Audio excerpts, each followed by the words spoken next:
13h30 chez vous, mesdames et messieurs, c'est l'heure de vous informer sur Mandiko Télévision.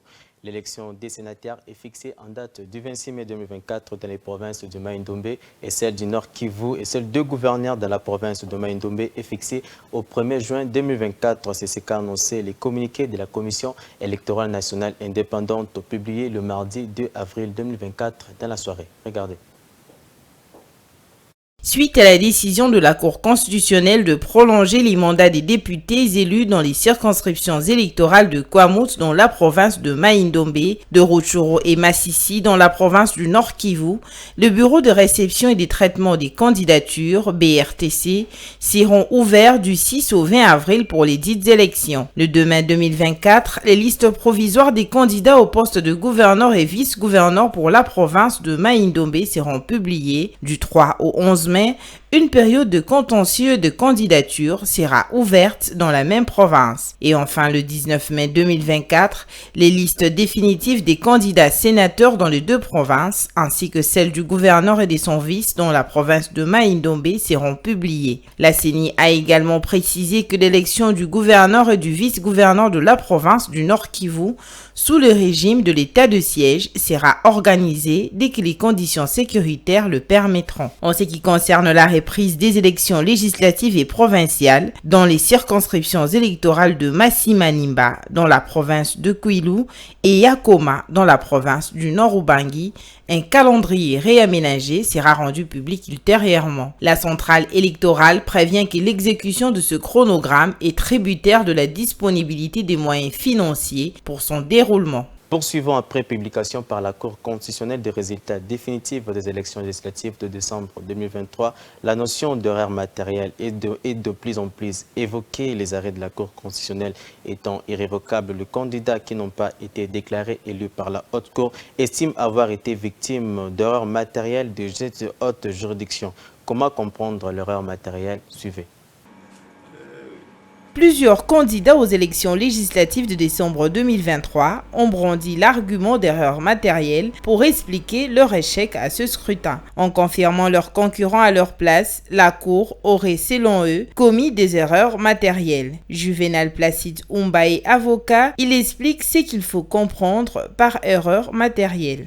Une erreur matérielle, je pense que c'est d'abord un terme français pour dire une anomalie dans l'enregistrement, dans la transmission d'informations. Et donc, si l'on prend ce terme-là et qu'on le transpose en droit, l'erreur matérielle veut simplement dire toute anomalie constatée dans la rédaction, dans l'élaboration d'un document administratif ou judiciaire. Ces erreurs matérielles ne peuvent être corrigées que par la Cour constitutionnelle elle-même. Au cas où elle le reconnaît, la Cour peut constituer une chambre spéciale pour revenir sur ses propres arrêts. Pour y arriver, il faut qu'elle soit formellement saisie par les candidats qui se sentent lésés. Ce sont des cas qui n'arrivent pas souvent. C'est le candidat préjudicié par le résultat à l'élection qui fait constater par tous les moyens de preuve admissibles en droit que le résultat qu'on lui a attribué ne sont pas les résultats qui reflètent son comptage personnel à lui. Puisque les candidats, il ne faut pas l'oublier, ont droit à une participation que j'appelle une participation testimoniale. Ça veut dire qu'ils ont des témoins au niveau de chaque bureau de vote et ces témoins sont là pour faire aussi leur comptage privé qu'ils opposeront plus tard à l'administration de la CENI qui devra justifier ou non de la question des prétentions qu'ils ont. Il n'y a pas qu'aux législatives nationales de 2023 que les candidats ont soulevé des erreurs matérielles. C'était également le cas lors de législatives de 2018. Certains ont été réhabilités par la Cour constitutionnelle. Par contre, d'autres ne l'ont pas été. Autre chose à présent, la question se pose, qui est Judith Souminois, la nouvelle chef du gouvernement? Son parcours scolaire, son parcours professionnel avant qu'elle ne soit conduite à la primature. La réponse dans ce bref portrait de Jocelyne Massiala. La nouvelle chef du gouvernement congolais a fait ses preuves dans les agences du système des Nations Unies et dans le cercle technocratique du président de la République. Elle est titulaire d'un master en sciences du travail, administration et gestion du personnel, orientation travail dans le pays, en développement de l'Université libre de Bruxelles. Au poste de Premier ministre, elle apporte son expérience en formulation et programmation du développement, en coordination, en gestion des stratégies, en suivi budgétaire et évaluation des programmes. Elle a plus de 20 ans d'expérience nationale et internationale dans le domaine de la gouvernance démocratique et de la consolidation de la paix, y compris la gouvernance de la sécurité. Avant d'occuper le poste de ministre d'État en charge du plan, Judith Siminois était coordonnatrice adjointe chargée des questions administratives et opérationnelles pour le Conseil présidentiel de veille stratégique. Et pour finir, l'Institut national des aveugles de Mongafula a désormais un cadre approprié pour l'apprentissage au niveau scolaire.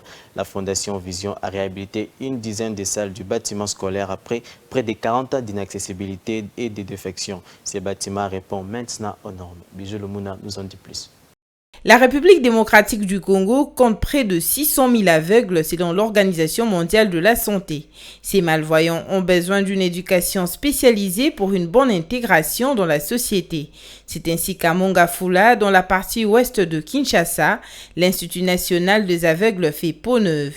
Le bâtiment scolaire jadis délabré et inaccessible a été réhabilité pour répondre aux normes pour l'apprentissage des malvoyants. L'INAVEM a mis très longtemps, pendant plus de 40 ans, dont les bâtiments étaient en état de délabrement ou de défection très avancée et étaient inaccessibles. Il a fallu que la Fondation Vision puisse arriver pour nous donner un coup de pouce. Voilà aujourd'hui le bâtiment scolaire des aveugles est totalement réhabilité.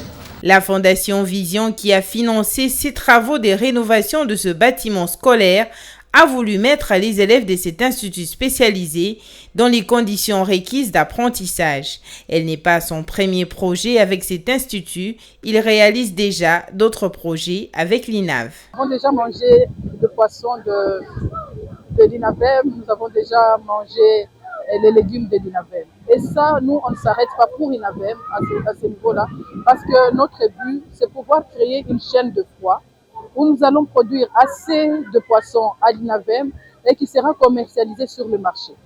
Et ainsi pouvoir donner une certaine autonomie aux personnes qui vivent ici, ça leur donnera un peu de revenus.